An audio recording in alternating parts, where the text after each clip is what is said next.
बच्चों, आज हम पढ़ने जा रहे हैं पाठ 12 अपशगुन। तो ये अपशगुन शब्द आपने अपने घर परिवार में कभी न कभी सुना होगा। यानी जब भी कुछ अच्छे काम में कोई गलत चीज हमारे सामने आ जाती है या कुछ हो जाता है तो उससे क्या होता है, अपशगुन हो जाता है। तो आइए इसी के बारे में इस पाठ में पढ़ेंगे। अपशगुन।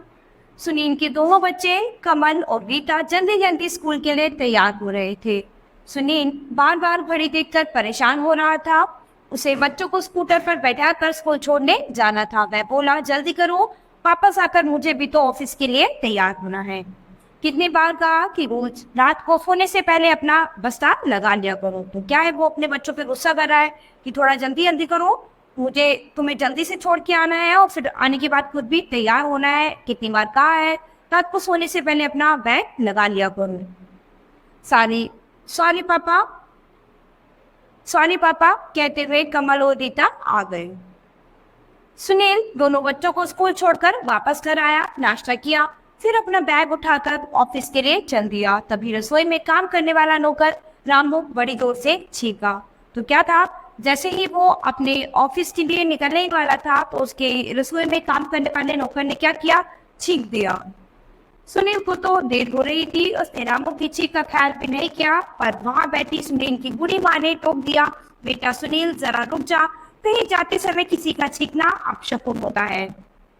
तो क्या था, सुनील को तो देरी हो रही थी, इसीलिए वो से इस बात का ख्याल नहीं था कि नौकर ने चीख दिया है। तो क्या था कि उसकी वो फटाफट वहां से निकलने लगा, लेकिन उस पर वहां पर सुनील की जो बूढ़ी माँ बैठी थी उसने उसे टोक दिया कि बेटा इसने जरा रुक जा, कहीं जाते समय चीखना जो होता है वो अपशकुन होता है। सुनील को देर हो रही थी, इसलिए उसने कहा, माँ अपशकुन तो तब होगा जब मुझे देर हो जाएगी और मेरी आधे दिन की छुट्टी कट जाएगी।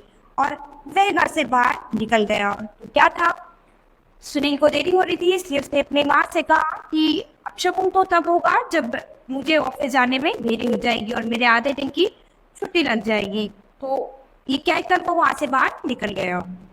तभी सुनील की पत्नी शोभा आ गई। बूढ़ी माँ फिर बोल उठी, बहू तुमने भी नहीं रोका सुनील को,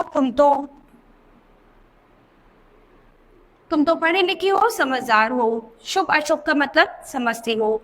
वो क्या था, इतने में उसकी पत्नी शोभा आती है तो उसकी बूढ़ी माँ जो थी वो उसको भी कहती है कि बहू तुमने भी नहीं रोका सुनील को, तुम तो पढ़ी लिखी हो, समझदार हो, सब कुछ जानती हो कि शुभ अशुभ क्या होता है। शोभा ने कहा, माँ जी तभी तो मैंने कुछ नहीं कहा, ये सब शुभ अशुभ के विचार अंधविश्वास के अलावा कुछ नहीं है। तो उसके बहू जो थी शोभा, उसने कहा कि इसीलिए मैंने कुछ नहीं कहा क्योंकि ये जो शुभ अशुभ के विचार है ये सब क्या है, एकदम अंधविश्वास है, ये गलत है।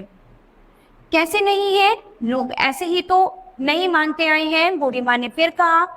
तो बूढ़ी माँ कहती है कि लोग ऐसे कहाँ है, इन सब बातों को मानते आ रहे हैं इतने समय से, तो ये ऐसे कैसे गलत हो सकते हैं।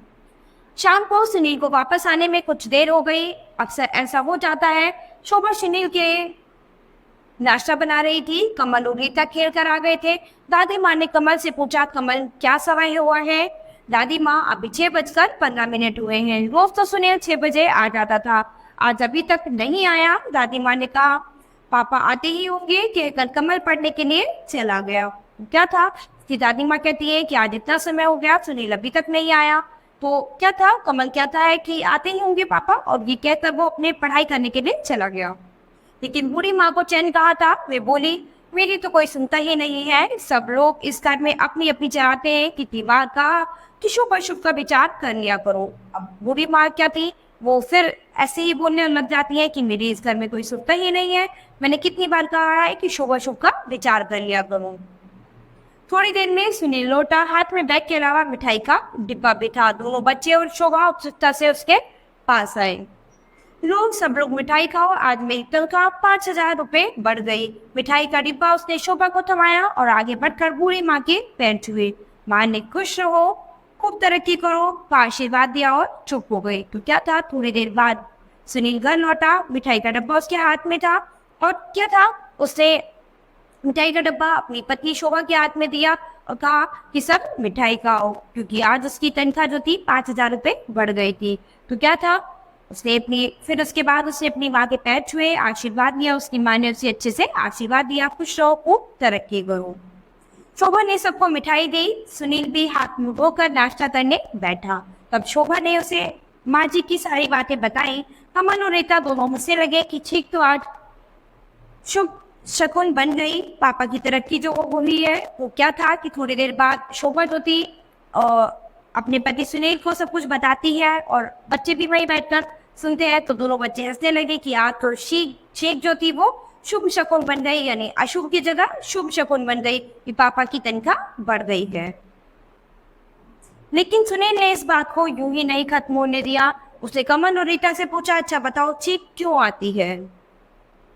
चीख, कमल ने सोचते हुए कहा, बस वह तो सभी को आती है, इसीलिए सबको आती है तो इसीलिए हमें भी आ जाती है। नहीं, सुनील ने रीता से पूछा, तुम बताओ नाक में कुछ फंस जाने से चीख आती है? और रीता ने कहा कि अगर नाक में कुछ फंस जाता है तो चीख आ जाती है। तुम्हारा जवाब पूरा सही नहीं है, आओ चलो माँ के पास, उन्हें भी और तुम्हें भी बताता हूँ। तो क्या था कि वो कहता है कि चलो माँ के पास चलो, तुम्हें भी बताता हूँ, उन्हें बताता हूँ कि चीख क्यों आती है, इसका कारण क्या है कि चीख क्यों आती है। सुनील बोला। तो वे तीनों बूढ़ी माँ के पास जाकर बैठ गए। शोभा को रसोई का काम पूरा करना था, वह रसोई में चली गई। बूढ़ी माँ के पास सुनील और दोनों बच्चे बैठे थे। सुनील ने कहा, माँ तुम यह गलत सोचती हो कि चीख आना अपशकुन होता है। तो उसने अब अपनी माँ को बताया कि आप ये गलत सोचती हो कि चीख आना अपशकुन होता है, मुझे मत समझा, सब लोग ऐसे ही तो नहीं करते। बूढ़ी माँ अभी भी अपनी बात पर अड़ी थी। सुनील ने कहा, सुनो माँ, चीख हमारी अपनी इच्छा से नहीं आती, ये तो वैसे ही स्वाभाविक क्रिया है, जैसे हम सांस लेते हैं, हंसते हैं, रोते हैं। तो उसने कहा कि चीख कभी भी किसी की इच्छा से नहीं आती है, ये एक स्वाभाविक क्रिया है, जैसे कि हम हंसते हैं, बोलते हैं, रोते हैं, उठते बैठते हैं, ऐसे ही चीख आना भी एक स्वाभाविक क्रिया है जो कभी भी किसी को किसी भी समय आ सकती है। सुनील 1 मिनट के लिए उठा और एक किताब ले आया जिसमें नाक का एक चित्र बना था। कमल और रीता के साथ माँ को भी वह चित्र दिखाकर सुनील ने कहा, देखो नाक के अंदर एक पतली झिल्ली होती है, वह सांस के द्वारा अंदर जाने वाली हवा को छानती है। अगर इस हवा में धूल का कोई ऐसा कण आ जाता है जो शायद हमें दिखाई भी न दे तो हमें छींक आती है। तो क्या था, नाक के अंदर एक पतली सी झिल्ली होती है जिसमें जब हम सांस लेते हैं तो वो हवा को क्या है, छान कर अंदर भेजती है। ठीक है, तो जब कभी हवा का कोई कण हमारी उस झिल्ली से टकराता है तो उसकी वजह से हमें छींक आती है। वह कण जैसे ही नाक की झिल्ली से टकराता है तो झिल्ली में खुजलाहट या सुसराहट होती है और छींक की क्रिया अपने आप हो जाती है। तो छींक इस वजह से आती है, छींक आना कोई अपशकुन नहीं होता। कमल और रीता ध्यान से उस चित्र को देख रहे थे। सुनील ने कहा, होता यह है कि नाक की झिल्ली में सुसराहट होने से अंदर गई हवा झटके से बाहर आती है, इससे फंसा हुआ धूल का कण वापस बाहर निकल जाता है। तो क्या है, जब छींक आती है तो वो जो धूल का कण जो था नाक में सुसराहट करता है, खुजली करता है, वो उस छींक के द्वारा बाहर निकल आता है।